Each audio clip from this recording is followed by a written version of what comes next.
फूटा घड़ा। एक गांव में श्याम नाम का किसान था। उसका एक छोटा सा खेत था। उसके पास 2 मिट्टी के घड़े थे जिसमें वो रोज अपने घर के लिए पानी लेकर आता था। लेकिन उनमें से एक घड़ा फूट चुका था। नदी से पानी लाने पर जिसकी वजह से एक घड़ा भरा रहता था और दूसरा आधा ही भरा रहता था। फूटा घड़ा बहुत शर्मिंदा रहता था कि वो आधा पानी ही घर पहुंचाता है।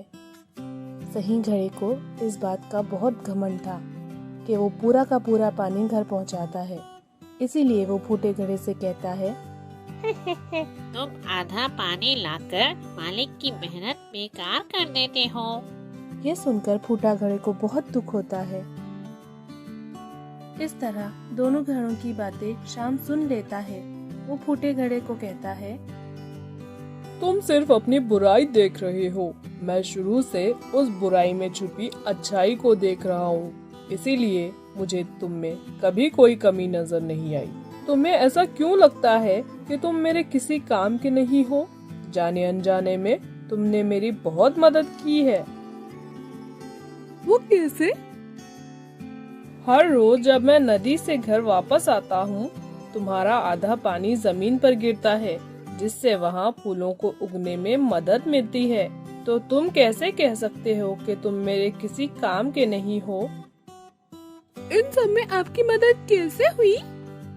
वो ऐसा है कि अब मैं खेती के साथ साथ उन फूलों को भी बाजार में बेचने लगा हूँ, जिससे मेरे पास अधिक धन आ जाता है। वो धन से मैं खेत के लिए ज्यादा और अच्छे बीज खरीद लेता हूँ। ये सब तुम्हारी वजह से ही हो पाया है। इसीलिए तुम आज के बाद अपने आप को कभी कम मत समझना। हमें कभी भी किसी के हुनर का मजाक नहीं बनाना चाहिए, बल्कि उसकी अच्छाई को ढूंढकर उसे और निखारना चाहिए। एक सुंदर से गांव के बीचों बीच रुचि का घर था। बचपन में ही रुचि के पिता का देहांत हो गया था। वो अपने माँ के साथ अपने मामा मामी के यहाँ रहती थी। रुचि की माँ दिन रात मेहनत करती, जंगल से लकड़ियाँ काट कर लाती, उन्हें बाजार में बेचकर जो भी पैसे आते उससे अपना गुजारा करती। एक दिन रुचि की माँ की तबीयत खराब हो गई। रुचि की माँ 2 दिन से घर पर थी, जिस पर रुचि की मामी उसे खरी खोटी सुनाती है। महारानी जैसे 2 दिन से घर में पड़ी हो, यहाँ हम तुम्हारे नौकर हैं जो तुम्हें खिलाए पिलाए। अरे भाग्यवान, ऐसे क्यों कह रही हो? उसकी तबीयत ठीक नहीं है। तुम तो कोई काम के नहीं हो, दिन भर घर में पड़े रहते हो। अगर घर में सब बैठकर खाएंगे तो कमाएगा कौन? रुचि ये सब सुनकर उदास हो जाती है। माँ, तुम परेशान मत हो, मैं हूँ ना, मैं तुम्हारी जगह काम करूँगी। मैं लकड़ियाँ काट कर लाऊंगी जंगल से। नहीं नहीं बेटी, तुम अभी छोटी हो। जंगल में जंगली जानवर होते हैं। तुम्हें कुछ हो गया तो मेरा क्या होगा? अरे माँ, घबराइए मत, मैं आपकी बहादुर बेटी हूँ। ये कहकर रुचि जंगल की ओर बढ़ जाती है। चलते चलते ये थक जाती है और उसे बड़ी प्यास लगती है। वो आसपास कोई नदी तलाश करती है। इतने में उसे एक नदी नजर आती है। नदी के पास ही उसे एक मटका दिखाई देता है।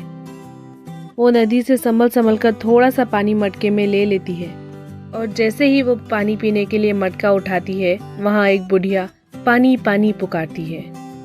वो दौड़ते हुए बुढ़िया के पास जाती है और पूछती है, क्या हुआ दादी माँ, आप इस जंगल में क्या कर रही हो?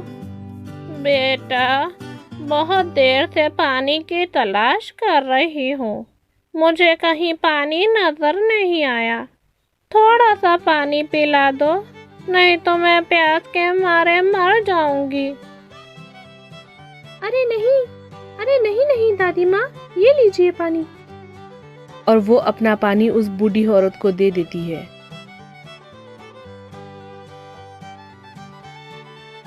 तुम कितनी प्यारी बच्ची हो, तुमने मुझे पानी पिलाया।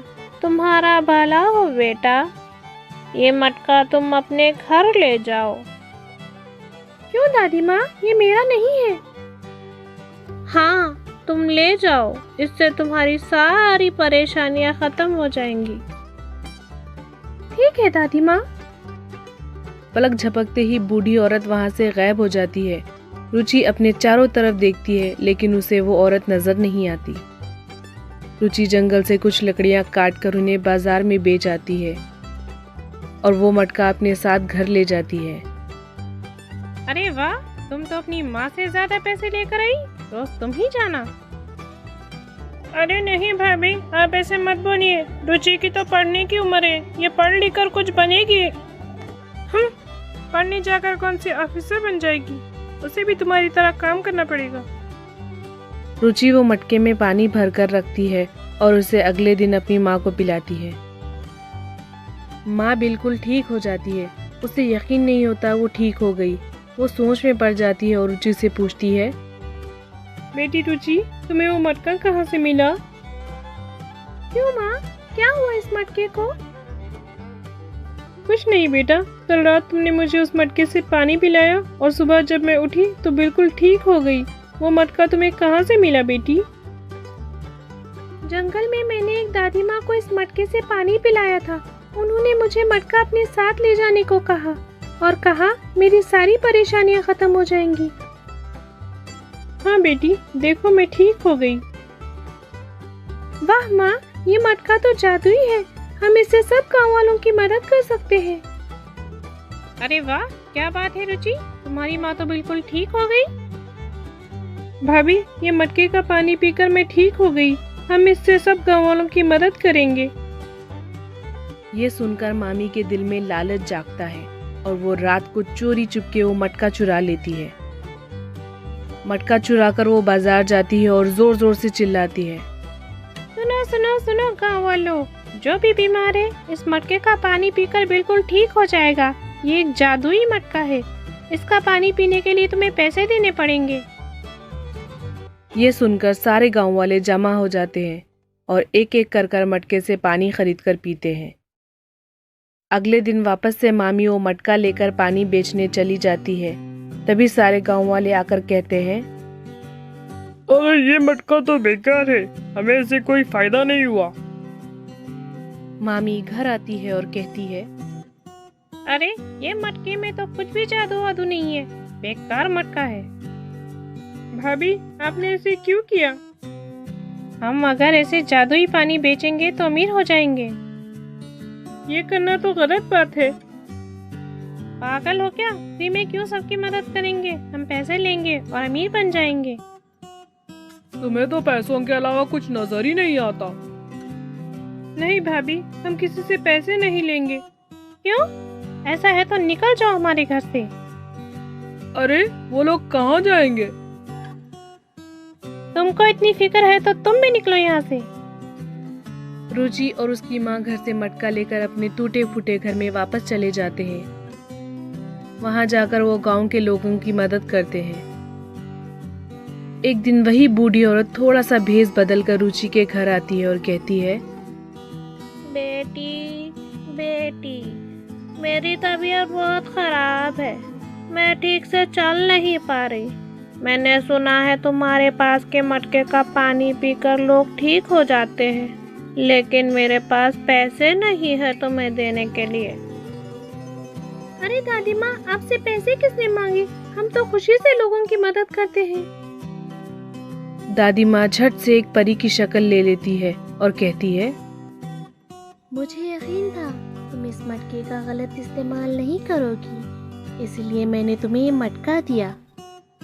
अरे वाह, आप एक परी है।